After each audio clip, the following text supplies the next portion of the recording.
Hello guys, this is SP Manglik from Manglik's Institute of Biology, MIB Meerut.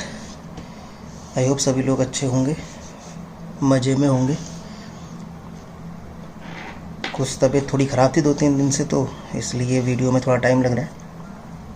अब थोड़ा ठीक है, कोशिश करते हैं कि जल्दी जल्दी आपको नेक्स्ट पार्ट मिलते रहें। वीडियो को कंप्लीट देखो, और अगर ये 4th पार्ट है इस वीडियो इस सीरीज़ का, पेडिग्री का। पहले अगर 3 पार्ट नहीं देखें तो पहले 1st, 2nd, 3rd देखो, उसके बाद 4th पे आओ। हो सकता है ये आपको समझ में बीच में से आ जाए, लेकिन अगर स्टार्टिंग से देखोगे तो ज़्यादा बेटर रहेगा। तो ये हमारा पेडिग्री एनालिसिस का 4th पार्ट। अभी तक हम लोग एक्स लिंक्ड डोमिनेंट की बात कर चुके हैं, ऑटोसोमल डोमिनेंट, ऑटोसोमल रिसेसर की बात कर चुके हैं। आज हम लोग बात कर रहे हैं एक्स लिंक्ड रिसेसिव की।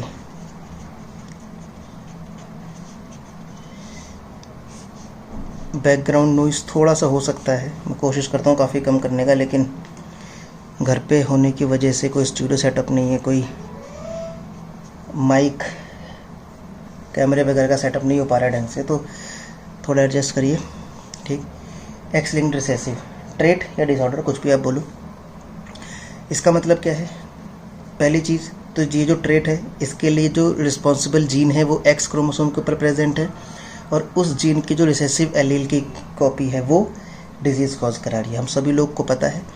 मान लिया कोई एक जीन है ए, तो इस जीन की 2 कॉपी हमारे पास हो सकती हैं, या तो कैपिटल ए या स्मॉल ए। कैपिटल लेटर्स में मोस्टली, या कैपिटल लेटर्स में हम रिप्रेजेंट करते हैं डोमिनेंट एलील को, और स्मॉल लेटर्स में हम रिप्रेजेंट करते हैं रिसेसिव एलील को।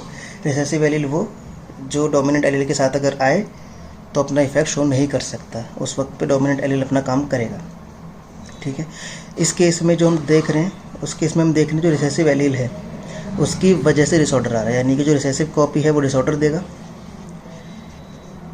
और जो कैपिटल है डोमिनेंट है उसकी वजह से कोई डिजीज़ नहीं आएगी, नॉर्मल रहेगा।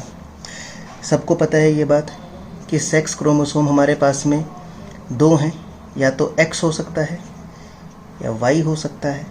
2 कंडीशन पॉसिबल हैं इन दोनों के केस में। अगर मेल है तो उसके पास में एक कॉपी एक्स की होगी, एक कॉपी वाई की होगी। अगर फीमेल है तो उसके पास में दोनों कॉपी एक्स की होगी। इस मेल को एक्स इसकी मदर से मिला होगा, वाई इसके फादर से मिला होगा। फीमेल को एक एक्स इसकी मदर से, एक एक्स इसके फादर से मिला होगा। ठीक है। अब देख लेते हैं कि किस किस केस में डिजीज़ हो सकती है। अगर हम फीमेल का केस देखें, फीमेल के पास में 3 पॉसिबिलिटीज़ हैं। इसके पास में दोनों कॉपी एक्स की होंगी। हो सकता है इसकी एक एक्स के पास में कैपिटल ए हो, दूसरे के पास में भी कैपिटल ए हो, यानी कि इसके पास में दोनों कॉपी नॉर्मल एलील्स की हैं। हो सकता है एक एक्स के पास में स्मॉल ए हो, दूसरे के पास में भी स्मॉल ए हो, यानी कि इसके पास में दोनों कॉपी रिसेसिव एलील्स की, यानी कि यहाँ पे होमोजाइगस रिसेसिव कंडीशन है। या हो सकता है कि इसके पास में एक कॉपी कैपिटल ए की, एक कॉपी स्मॉल ए की, यानी कि हो सकता है ये हेटेरोजाइगस कंडीशन शो कर रही हो फीमेल। अब किस किस केस में डिसीज़ हो सकती है? देखिए, डोमिनेंट एलील की वजह से डिसीज़ नहीं हो सकती, और यहाँ पे दोनों ही डोमिनेंट एलील हैं। इसका मतलब ये जो फीमेल होगी नॉर्मल दिखेगी हमको। रिसेसिव एलील की वजह से डिसऑर्डर आ रहा है, इसका मतलब इस केस में दोनों ही एलील रिसेसिव हैं। इसका मतलब इस केस में फीमेल में डिजीज़ दिखेगी। ये हेटेरोजाइगस कंडीशन है, यहाँ पे डिजीज़ दिखे या ना दिखे इस बात पे डिपेंड करता है कि डोमिनेंट एलील इसके इफेक्ट को ख़त्म कर रहा है। हेटेरोजाइगस कंडीशन में डोमिनेंट एलील रिसेसिव एलील के फंक्शन को ख़त्म कर देगा, इसकी वजह से इसका इफेक्ट कुछ नहीं आएगा, यानी कि ये फीमेल नॉर्मल रहेगी, इसमें डिजीज़ नहीं होगी। लेकिन एक जो समझने वाली बात है जो यहाँ पर आती है वो ये है कि इस फीमेल में डिजीज़ तो नहीं है, नॉर्मल है, यानी कि इसमें खुद में कोई प्रॉब्लम नहीं है, लेकिन इसके पास में एक डिजीज़ के लिए रिस्पॉन्सिबल एलील प्रेजेंट है जिसका इफेक्ट इसमें नहीं आ रहा है, इसलिए फीमेल तो नॉर्मल लग रही है। लेकिन अगर ये इसको आगे नेक्स्ट जनरेशन में ट्रांसफ़र करे तो हो सकता है इस एलील की वजह से नेक्स्ट जनरेशन में किसी में, सन या डॉटर में डिजीज़ आ जाए। इसका मतलब क्या है कि ये खुद तो नॉर्मल है, खुद में इसमें कोई प्रॉब्लम नहीं है, लेकिन इसके वजह से ये डिजीज़ आगे कैरी हो सकती है। इसलिए इसको हम लोग और क्या बोल सकते हैं, हम बोल सकते हैं कि ये फीमेल नॉर्मल है लेकिन ये फीमेल कैरियर है, यानी कि ये एक रिसेसिव एलील को कैरी कर रही है, खुद में डिसऑर्डर नहीं दिख रहा है। ओके, तो ये फीमेल क्या है, कैरियर है। देखो एक्स लिंक डोमिनेंट के केस में कभी भी कैरियर का कॉन्सेप्ट मत लगा देना। एक्स लिंक डोमिनेंट अगर होगी तो वहाँ पे कैरियर का कोई केस नहीं आएगा। ऐसा नहीं होगा वहाँ पे कि डिसऑर्डर के लिए रिस्पॉन्सिबल डोमिनेंट एलील वहाँ हो और उस फीमेल में डिजीज़ ना दिख रही हो। कैरियर का केस तब आएगा जब उस फीमेल में डिजीज़ नहीं है लेकिन उससे डिजीज़ आगे कैरी हो रही है या हो सकती है। डोमिनेंट के केस में क्या है कि अगर वो एलील हुआ तो उसमें डिजीज़ दिखेगी और वो आगे कैरी तो फिर होगी। ठीक, यहाँ पर क्या है कि इसमें डिजीज़ नहीं है, तो यहाँ पर हमें पता करना पड़ता है कि वो कैरियर तो नहीं है, क्योंकि नॉर्मल कंडीशन इस फीमेल में यहाँ पर भी दिख रही है, यहाँ पर भी दिख रही है, यानी कि अगर दोनों कॉपी डोमिनेंट किया तभी भी नॉर्मल है, एक कॉपी डोमिनेंट एक कॉपी रिसेसिव है तभी भी नॉर्मल है।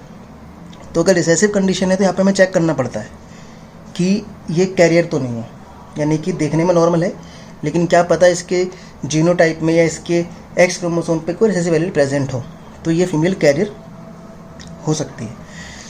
डोमिनेंट के केस में ये चीज़ पॉसिबल नहीं होती, इसलिए डोमिनेंट में हम लोग कैरियर जैसा टर्म यूज़ भी नहीं करते हैं।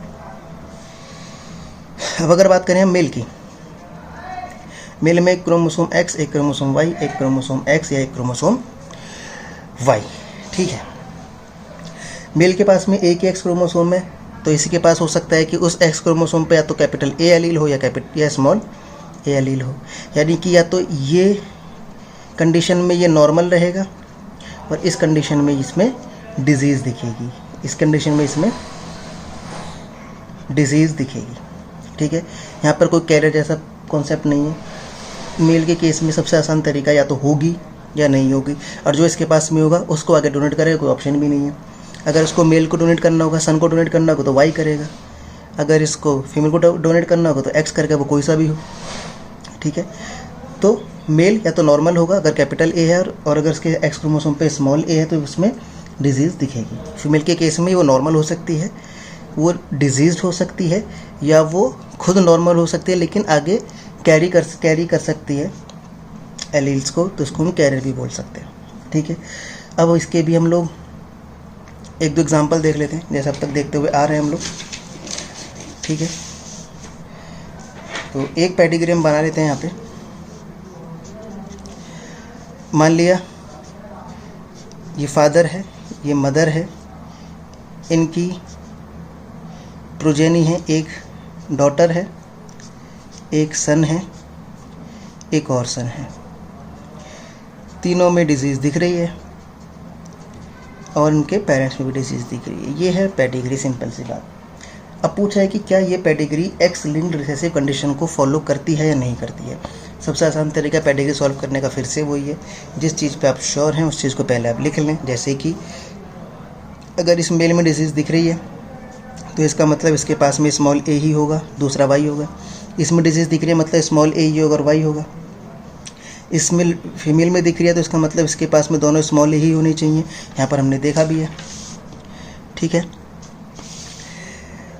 इस मेल में है या फादर में है तो इसमें यही कंडीशन पॉसिबल है, और इसमें फीमेल या मदर में है तो इसमें ये कंडीशन पॉसिबल है। ठीक, अब अगर डायरेक्टली कर सको डायरेक्टली कर लो, वरना चेकर बोर्ड बना लो। मान लिया ये फादर है, मान लो ये मदर है, सिंपल सी बात। ठीक, और चेक कर लो दो एक कंडीशन, या तो एक्स ए होगा या एक्स ए वाई होगा, या एक्स स्मॉल ए होगा या एक्स स्मॉल ए वाई होगा। यानी कि ये प्रोजेनी मिल सकती है तो बिल्कुल मिल सकती है, ये दोनों मिल सकते हैं, ये दोनों भी मिल सकते हैं, और कोई केस पॉसिबल नहीं है। यानी इसका मतलब क्या है कि अगर मेल फीमेल या मदर और फादर दोनों में ही डिजीज़ है तो इनके सारे प्रोजेनी में डिजीज़ होगी ही होगी। ठीक है, कोई डाउट वाली बात नहीं। या एक और करके देख लेते हैं। मान लिया ये है कंडीशन, ये आपको पेडिग्री दी हुई है उसने, और उसने दिखा रखा है कि दोनों सन में डिजीज़ है, इसके फादर में डिजीज़ है, मदर नॉर्मल है। अब इसने पूछा है कि ये कंडीशन पॉसिबल है या नहीं है, या ये कंडीशन एक्स लिंक्ड रिसेसिव को शो कर रही है नहीं कर रही है। फिर से आप लोग क्या करो, जो चीज़ पे कंफर्म हो उस चीज़ के ऊपर जाओ। ये मेल में डिजीज़, इसका मतलब इसके पास में एक्स स्मॉल ए होगा, इसके पास में भी एक्स स्मॉल ए होगा, इसके पास में भी एक्स स्मॉल ए होगा फादर को। इस मदर के पास में क्योंकि डिसीज़ नहीं है तो इसके पास में एक कैपिटल ए तो एटलीस्ट होगा, ठीक है। अब ये कंडीशन पॉसिबल है या नहीं, ये इस बात पे डिपेंड करेगा कि मदर के पास में स्मॉल ए है या नहीं। मदर के पास में मान लिया स्मॉल ए अगर है तो ये कंडीशन सेटिस्फाई हो जाती है, क्योंकि एक्स लिंक्ड रिसेसिव के केस में हम लोग कैरियर को मान सकते हैं, ठीक है।